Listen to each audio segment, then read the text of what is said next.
North Carolina's 2024 class is headlined by Ian Jackson and Elliot Cadeau. But hang on, Drake Powell might climb high enough to steal some of those headlines for himself. You are Locked On Tar Heels, your daily podcast on the UNC Tar Heels, part of the Locked On Podcast Network, your team every day. Hey there, it's Monday, May 29th, 2023. Happy Memorial Day to everyone out there. To those of you who have friends or family who paid that ultimate sacrifice for our country, we want to say thank you and that our thoughts are with you as you remember your loved ones today. We want to welcome you into the Locked On Tar Heels podcast, the only daily North Carolina show out there. I'm your host. My name is Isaac Shade, and I sincerely want to thank you for making Locked On Tar Heels your first listen or watch every single day. Coming up on the show, we got all sorts of catching up to do from the weekend. More tennis, more baseball, more golf. But first, I want to talk about Drake Powell a little bit. The first person to commit in the class of 2024. Now, as you are probably well aware, this class is just ridiculously loaded already. It is the number one class everywhere I've looked. Currently has 4 players in it. Again, Monday, May 29th, currently. Stay with me there. It's highlighted right now by 2 of the top 10 players in the class, according to most things. And let's use 247 Sports for that for today. And that's obviously Ian Jackson and Elliot Cadeau. As I said off the top, these are the 2 guys that get the majority of the headlines for this class. Now, the other 2 fellas in this class, James Brown, Drake Powell, have been solid, if not remarkable, parts of the class. And the reason they just don't get that is because they're not currently top 10 like their counterparts in Jackson and Cadeau. For example, James Brown, when he committed to North Carolina, he was 27th at 247 Sports. He dropped to 50th a little bit after that and has kind of held in like the mid to low 40s since.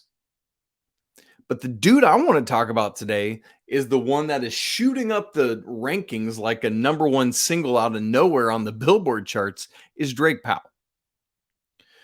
Drake Powell, when he committed to North Carolina last September, was 76th at 247 Sports.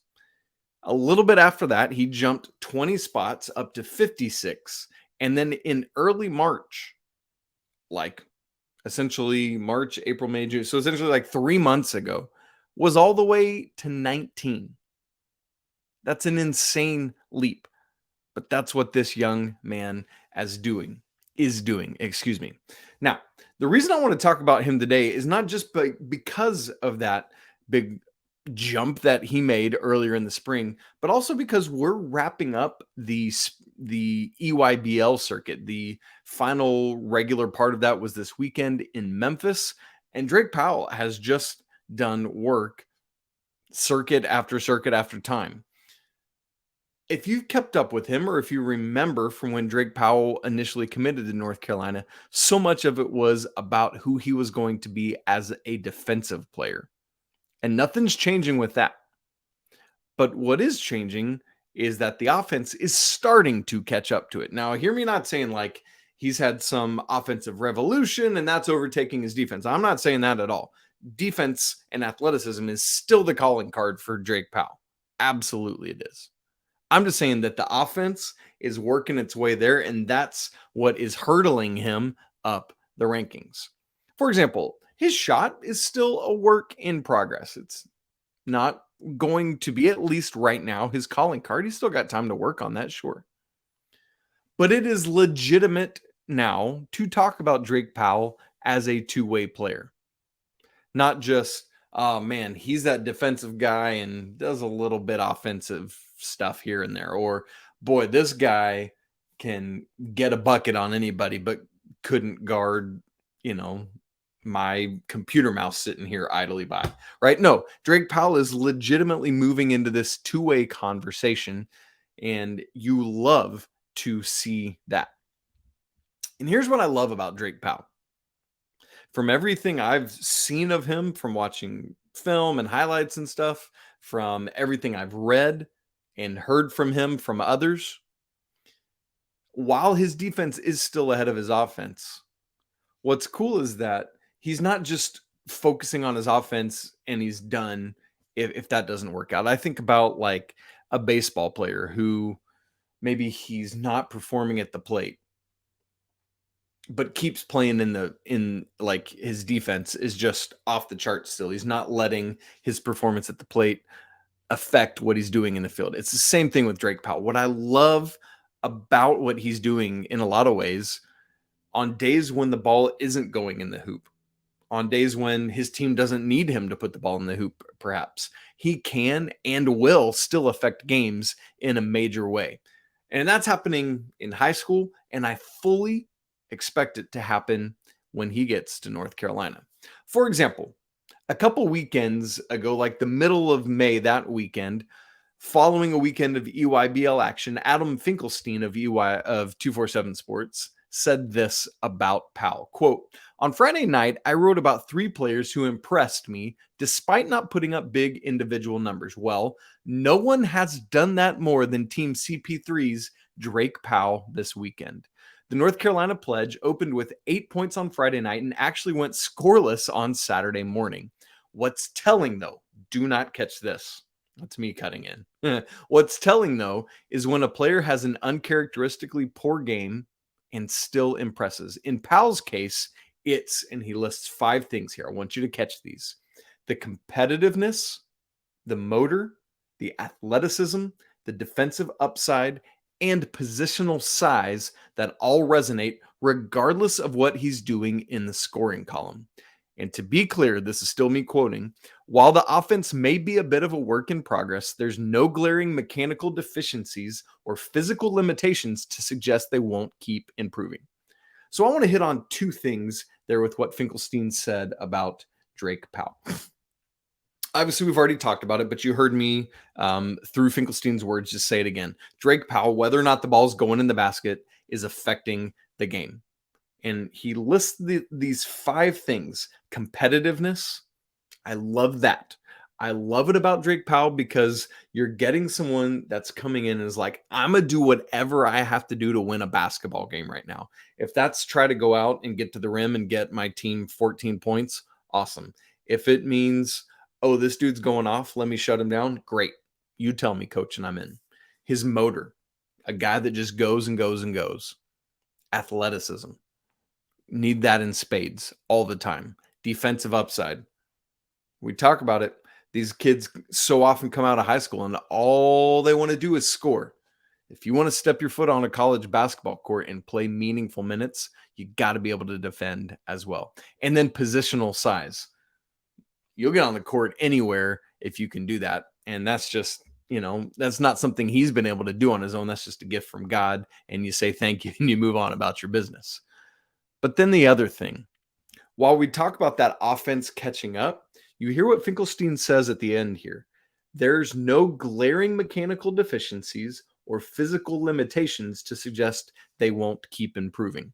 I think about it like this. We so often want to rush young men and women who are high school athletes to like make a call about who they are or what they're going to be without letting them have natural progression. Sometimes there are young athletes that just progress at this pace. Like when I was in 5th grade, I was playing center on my basketball team. By the time I was in 8th grade, I was a point guard because everyone had passed me by. It was great because I had a good post-up game for a guard, but whatever, you know what I'm saying? With Drake Powell, maybe he's one of those where his offensive game just is needing more time to catch up for whatever reason. And so I hope you're as encouraged as I am to read. Everything checks out. What he's doing mechanically, the fundamentals, they're going to continue to grow. And there's nothing physically impeding him, right? Like he's not too small. He's not quick enough. He doesn't understand the game. Like all of that checks out. It's just coming along. The defense was already there. And you love that. If you're a coach, it's like, your defense is going, but your offense is coming along to catch up to it. Yeah. So here's what I want you to watch, folks. Drake Powell right now is number 19. Keep watching this number. And I would not be shocked if by the time this was all said and done, there was a third member of the class of 2024 in the top 10 or top 15, maybe, of the 2024 class. Now, that's assuming everyone stays in that class, which that's a whole ball of wax we got to continue to watch. But you know who this reminds me of? You might think I'm going to go Leaky Black because of the, his recency. It's Theo Pinson. Now, Theo was kind of always up in the 20s, teens, 10s in his recruiting class. So he's kind of started higher than Drake, but Drake is catching up, has got that 5-star tag now. Theo finished 14th overall at 247. I think that's very attainable for Drake. That's just 5 more spots before the time that the final rankings for his class come out. And by the way, you look at what Drake did this weekend in Memphis, had a great weekend. So did James Brown, by the way. So did Jarin Stevenson. By the way, these dudes are coming along. Keep your eyes on all of them. But Drake Powell, he's a Tar Heel. And he's not just a piece. He's going to be a great piece and a great young man to be part of this program. I hope you are watching him, and I hope you check him out more than you already have done so. Coming up, we got to catch up with Carolina baseball, who had some successful moments in the ACC tournament last week and couldn't quite defend their title, but have put themselves in good position ahead of the NCAA tournament. We'll catch up on that in just a second. But first, I got to tell you about Built Bar. Are you looking for a delicious snack, but you don't want all the sugar and calories? You got to try the best tasting protein bar out there. It's Built. Perhaps you're like me and you're trying to make some healthier snack choices right now. I turned 40 next January, and I'm trying to get what I'm calling fit by 40, and this is a great way to help me do that. So I want something that tastes good, but I don't have to compromise on health. Built Bars, Built Puffs, just the thing to help me get there. What makes Built Bars so good? Well, first off, they're covered in 100% real dark chocolate, and they come in unbelievable flavors like churro or peanut butter brownie. And I'm really not sure quite how Built does this, but in addition to tasting so good, they still maintain these great macros, like just 130 calories, only 4 grams of sugar, but yet 17 grams of protein. Great stuff. Perhaps best of all, now you don't have to wait around for an order to come from Built.com. If you're anxious to get some Built Bars or Puffs, head on down to Walmart or Sam's Club and get yourself a box while you're there, or perhaps a bulk order while you're at Sam's Club. Try it out. Built, a proud sponsor of the Locked On Network. Hey, you everydayers, so glad you're back with us. Let me know if you're an everydayer. Just about every day now, we have people letting us know, like, hey, I'm all in on the show. Love that. So glad you are here. We're going to have great stuff for you all week long. All right, let's move to baseball and talk about what happened in the ACC tournament last week. I'm sure you were checking in on it. If you don't remember how the ACC tournament works, let me remind you. There are 14 total baseball teams in the ACC. Syracuse doesn't have a team. For the tournament, the top 12 teams make it. The bottom 2 are weeded out. And those 12 teams are in 4 pods of 3 teams. What happens is you play the other 2 teams in your pod 1 time each, and whoever has the best record moves on to the ACC semifinals, which are played on Saturday. A tie, and then the team that advances is just whoever has the better seed. North Carolina was the 7 seed, facing off Georgia Tech on Tuesday. They beat them, walloped them, in fact. And then the big test came on Thursday afternoon. And when we recorded Friday's show, the game hadn't finished yet. It was ongoing. Carolina had taken a lead over Virginia, and they kept extending it and knocked off the Cavs. Great win for North Carolina to advance to Saturday's semifinals. There was some concern, maybe not concern, but just not 100% certitude heading into the tournament that Carolina was in the NCAA tournament. Like, they were projected in the field, but you don't want to lay an egg. You know what I mean? And so beating Georgia Tech was great, but then beating Virginia, that does it. That ices the cake for you. Now, Carolina is not in position to be a regional host. And in fact, we found out on Sunday that they won't be, certainly, which again, we didn't expect them to be. But had they won the ACC tournament, maybe. But as you probably are aware, they lost to Clemson on Saturday in that semifinal.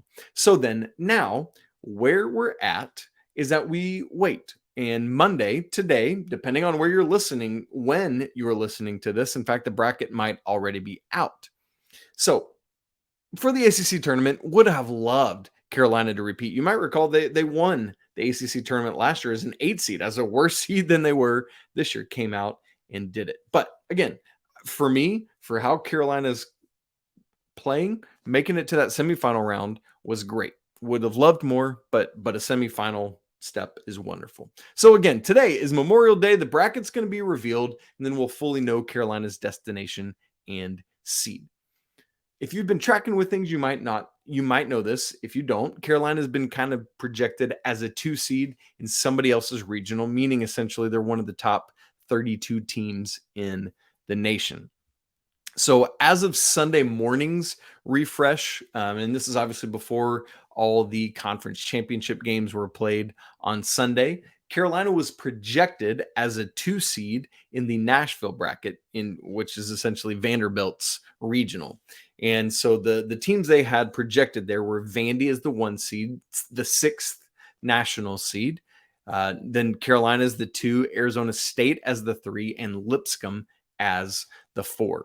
And then kind of looking ahead to the super regionals, because basically what happens is you're paired with another regional, and those 2 winners face off in the super regionals before going to the College World Series. So in D1's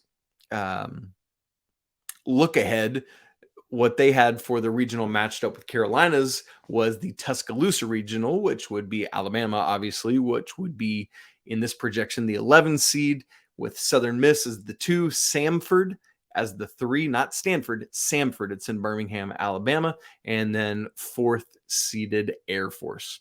And so we'll see what happens there. Now, let me remind you of how the regionals work. And then I've got 2 big questions to ask for the baseball team. So the regionals will start on Friday, this upcoming Friday, June 2nd, run through Monday if needed, which would be June 5th. It's a double elimination tournament with 4 teams. And so basically Monday is only needed if the team coming up out of the losers bracket beats the team that's in the winners bracket, and then they have to play again on Monday. So Sunday night could be the last game if the team coming from the winners bracket just never loses and beats the team that's survived the elimination bracket. Then that's how that works. Obviously last year Carolina had lost to VCU, had to get through Georgia, and then beat VCU on Sunday night, and then beat VCU again on Monday to move on to the super regional. And so we will find out that actual schedule, destination, and seating today. The selection shown is at noon Eastern on ESPN2. That's 11 my time here in the Central Time Zone. So the 2 big questions for me heading into the regional are these. Number 1, can North Carolina's pitching hold up for an entire regional's worth of games? Saw some better things last week in the ACC tournament. Would love to see that again with Carlson coming back from the bullpen, getting the start, and hopefully, would love to see that. The hope is to win quickly and swiftly, so you don't have to come from the elimination bracket, so you don't hopefully have to play as many games, and just round things off on Sunday night. That's what you would love to see. Go into wherever it is, whatever regional the Tar Heels play in, and do things that way. We'll see. Obviously, we'll start to find out next Friday, and we'll talk more about it as the week unfolds. And question number 2, and this is the one that's probably on everyone's heart and mind: will Vance Honeycutt be able to play?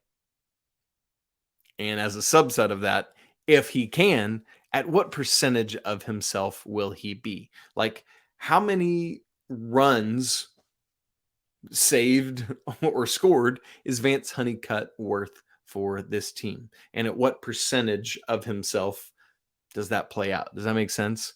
And so there's this sliding scale that Coach Forbes and the coaching staff are going to have to decide. Like, if we've got 50% of Vance Honeycutt, is that better than the next available player? That's a decision they're going to have to come to as a coaching staff. Obviously, you don't want to do anything that's going to potentially hurt him long term. It's just not worth it for that. But we'll see. Obviously, there will be lots of talk, lots of conversation, lots of questions asked to Coach Forbes about that as the week goes along. So anyway, again, depending on when you're watching or listening to this, we already know where Carolina is headed and can't wait to see where that is and how Carolina is going to go in as a 2 seed and upset things and knock it out. Okay, Carolina tennis. These women just keep on trucking, and I love it. Also, golf updates. The men are doing well there as well. I'll have both those updates for you in just a second. Okay, let's turn from the diamond to the tennis court, where the Heels both won and lost a national championship in the same match on Saturday. You confused? Stay with me. Okay, so you remember last weekend, Carolina women's tennis won their first ever NCAA championship. If that's confusing, they had won a bunch of ITA indoor championships. This is the actual NCAA championship that's outdoor, except for playing in Orlando, and they keep having to move things indoors because Florida rains a lot. What do you know? Anyway, immediately following that, then they move into having the singles tournament and the doubles tournament. And Carolina had 2 entries in the doubles bracket, which has 32 total teams. So 5 rounds played Tuesday, Wednesday, Thursday, Friday, Saturday, I believe, right? There was rain. I can't remember how it all went. But anyway, they got it in. So the 2 teams in the field from North Carolina are Fiona Crawley and Carson Tanguilig. And then the other being Reese Brantmeier and Elizabeth Scotty, who you might remember won the 2021 doubles national championship 2 years ago with McKenna Jones. So Elizabeth Scotty has that experience and is trying to bring that back around again. What's cool is both Carolina teams were on opposite sides of this bracket. And listen, I know not everyone's all in on tennis, but I love tennis. I played tennis in college, and so it's fun for me to nerd out on this a little bit. So stick with me. Maybe you'll learn something fun. What's cool is both the teams just kept winning, kept doing their thing. You get to Friday in the semifinals. They're playing at the exact same time because it's just you got the 2 semifinals and they're playing simultaneously. So Brantmeier and Scotty finished things off. They clinched first. And then it was like Crawley and Tanguilig like 9 minutes later. Yes, I timed it. Yes, I am that much of a dork where I was like, oh, that's done. How can they, because there were some moments where I thought, the Crawley Tanguilig pair was going to finish first, and it just kept going back and forth. But they both won, and so it's an all Carolina national championship match on Saturday. Now, here's how doubles works. Not in like team matchups; it's different. They just play 1 set. Anyway, it's enough for another day if you're not sure how that goes. But in a championship situation like this, it is best of 3 sets. But if you go to a 3rd set in doubles, this is not singles for the NCAA, instead of playing a whole nother set, you just play a super tiebreaker. Super tiebreaker, instead of 7 points, is to 10. Still got to win by 2, just like normal. So, I mean, how many times do you think they've played like this doubles pairing in a practice? It's just so wild for these ladies. Like, how could they have ever dreamed it'd play itself out in a national championship match like this? Wild stuff. So that all sets up Saturday's championship, or the hotly contested championship between 2 sets of Tar Heels. This is the first time the women's doubles has featured 2 sets of teammates since 2005 when Stanford did it. So each team wins a set. Crawley Tanguilig win the first 6-1. Brantmeier Scotty take the second set 6-2. So we come to this super tiebreaker 3rd set, going again to 10 points, as I said. And it seemed like it was going to be a runaway. Crawley Tanguilig get out to a 4-0 and then a 5-1 lead.